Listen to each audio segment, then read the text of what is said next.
G'day, Chief. Welcome to the Inner Chief podcast and this special episode, which we call the Mini Chief. These are short, sharp highlights from our fabulous CEO guests, where you get a 5 to 10 minute snapshot of the highlights from their episode. Righto, Chief. Without further ado, here is the Mini Chief episode for this week with David Knoff, Antarctic Expedition Leader and author. Let's talk about this masterclass in risk and crisis management. What do you mean by that? Because when does something get into a crisis? Is there a particular criteria that you follow? And I suppose what I'd like us to be able to do as we talk through this is most of our listeners work in really, small, medium, or large organizations where maybe the stakes as far as life and death aren't as high, but the response to risk can almost be risk averse in some cases, like as a do not want any downside. So we don't have because risk isn't in your face, it's got to be in words on a page. We're not close to it, and we don't engage our emotion very well in this process. And in fact, most executives I speak to, it's not about risk appetite, it's just avoid.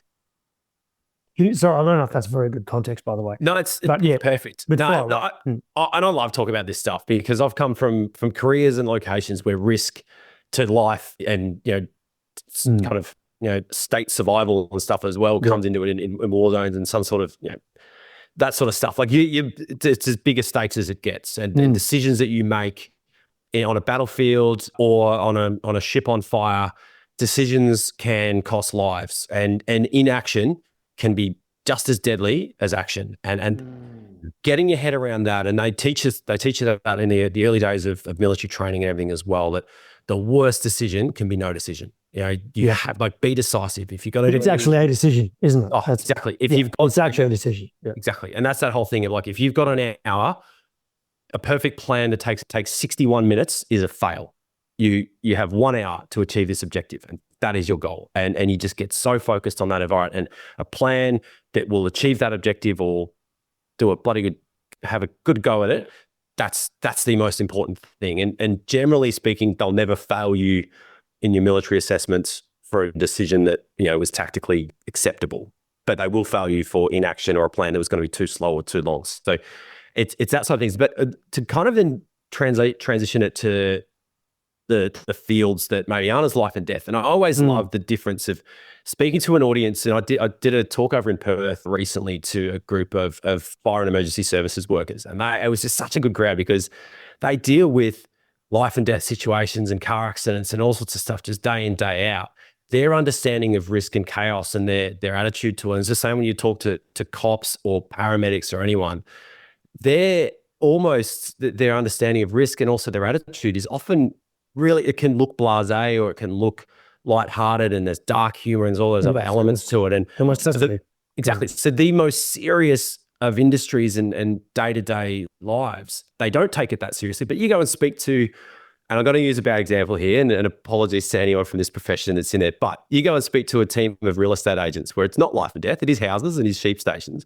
But sometimes you'll have industries that can take things so life and death, and you're like, well, it's not actually life and death. There's houses and some things, and there's plenty of other examples out there of industries that will take it out. So to kind of unpack that then around risk, it comes down to, and you talked about there, I've got some great thoughts on this. And one of them is that you assess risk with your eyes and what's between your two ears. Paperwork, processes, they're all necessary, but they will not actually assess your risk and solve your risk. So if you're going through a checklist or you're going through paperwork or you're going, oh, we need to do a risk assessment on this, is that risk assessment a process thing, or are you actually assessing the risk? Have you got the right people with the right eyes and experience and the goo between their ears actually assessing that risk? Because if you're just putting it through a process to come up with an answer that you probably already know, you're wasting everyone's time. And if you know what the risk is, tying that risk to your goals of well, it might be risky to do this. You're like, yes, but if we're here to sell houses or we're here to save lives or we're here to do this, we have to take that risk to do that. And that's what we exist to do. And you talked earlier about boards and as these companies get bigger, they lose that of we wouldn't be where we were today if we hadn't taken risks, and we wouldn't achieve our core business of whatever it is without taking risks. And you have to find a way to go, oh, we have to take some of these risks. And inaction and indecision can be far more costly in the long run of just sitting there waiting it out. And there'd be a number of corporate examples in recent times, something like Blockbuster or something. Okay, so they had a Motorola at points, or BlackBerry, where you've got huge market share and you are the thing.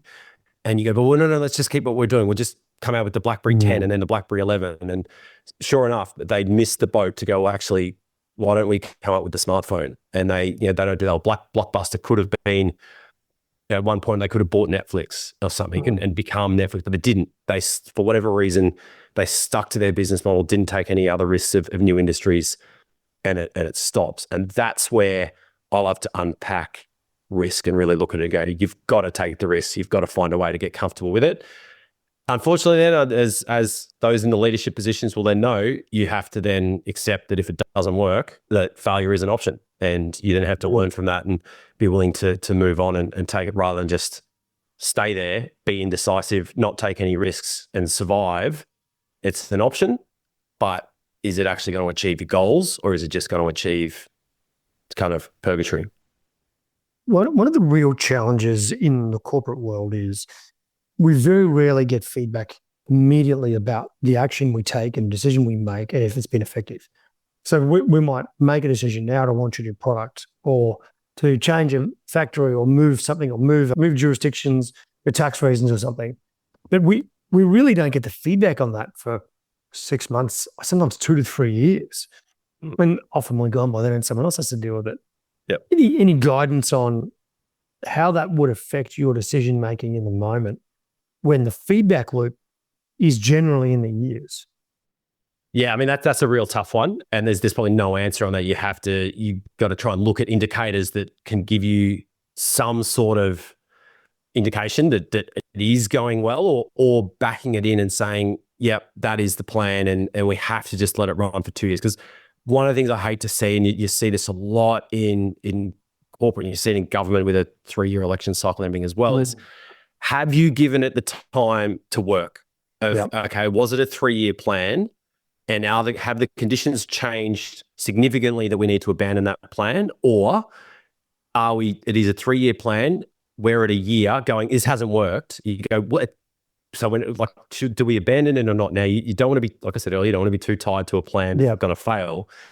But if you've not given it the success or the chance for success, and it's the conditions are still the same, and the environment is the same that you set out on that course, have you run it its full term to go, right, it was a 3-year plan.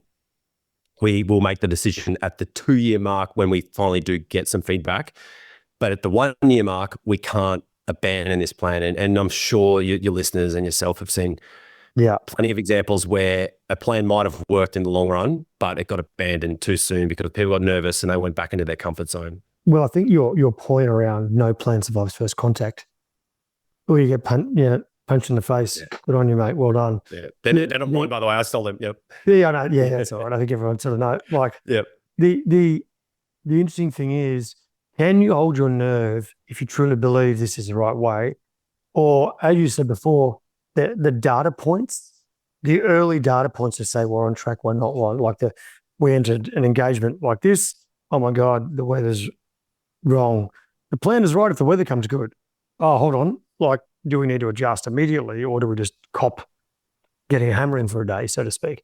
So I think that there's some great lessons in there about having the data. Do you still believe in the plan? Do you need to shift a bit instead of attacking from this angle, attack from this angle, or partner with someone new, or enter a different market, or, and that's a really, really interesting challenge. Yeah, and it's interesting to set those out. So I did this with one of the Antarctic trips. So for the last 2 years, I've been running a deep field team, and the first year was building the base camp, and the second year was the main scientific year that we just did this summer. But the important thing was, it was a 3-year project. I was only doing the first 2 years, and then someone else is going back this summer to kind of pack it all up. But when we went out there for the first year, we had to build the base camp. So we were going to this old, small summer camp that had been built in the 80s and was at end of life. We had to and it could sustain about 10 people. We had to build the base camp for 42 people, 2 helicopters, 2 planes, and a whole range of things to a pretty good standard. So we went out there with all these goals. But when I wrote up the mission planning for that, was really clear about what our minimum acceptable standard was or for success that meant the second year could go ahead.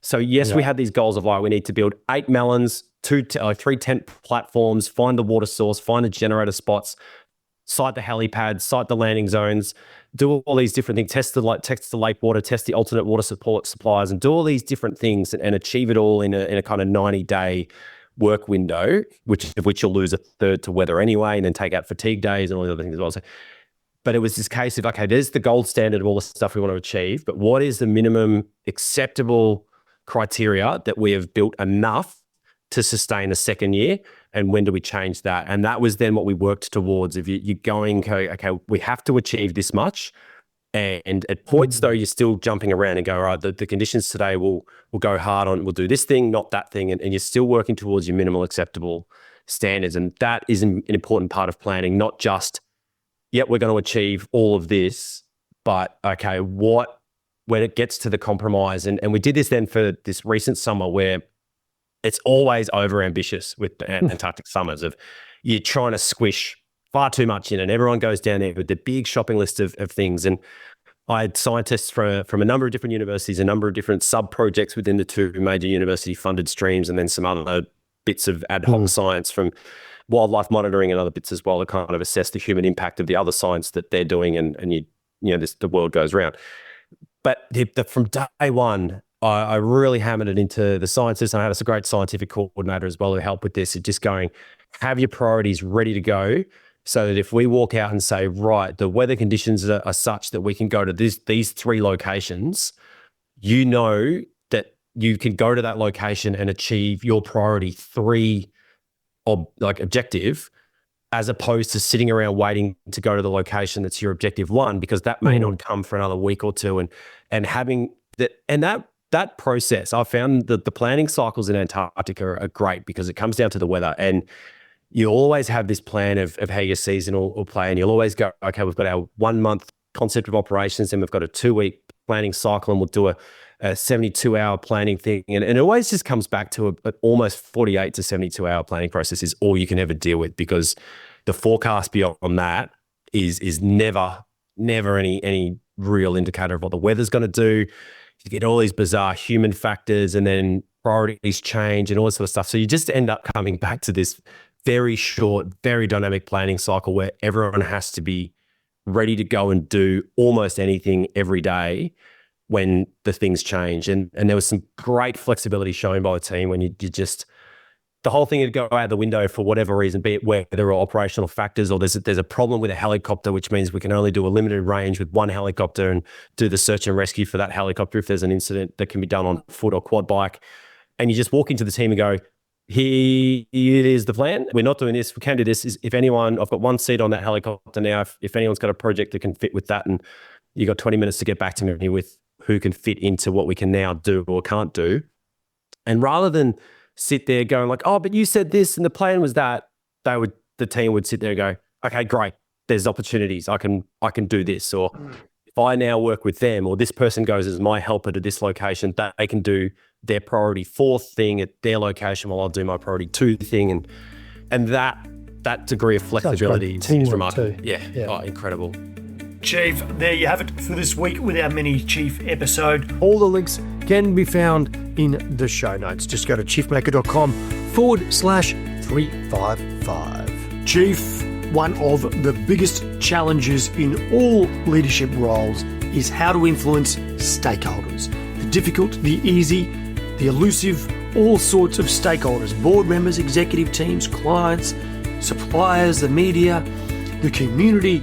And if you want the definitive guide on how to think about it, how to set yourself up and prepare for it, how to run through and map your stakeholders, and how to finally influence with integrity, go to chiefmaker.com/stakeholder for a fully editable PDF guide on mastering stakeholder influence.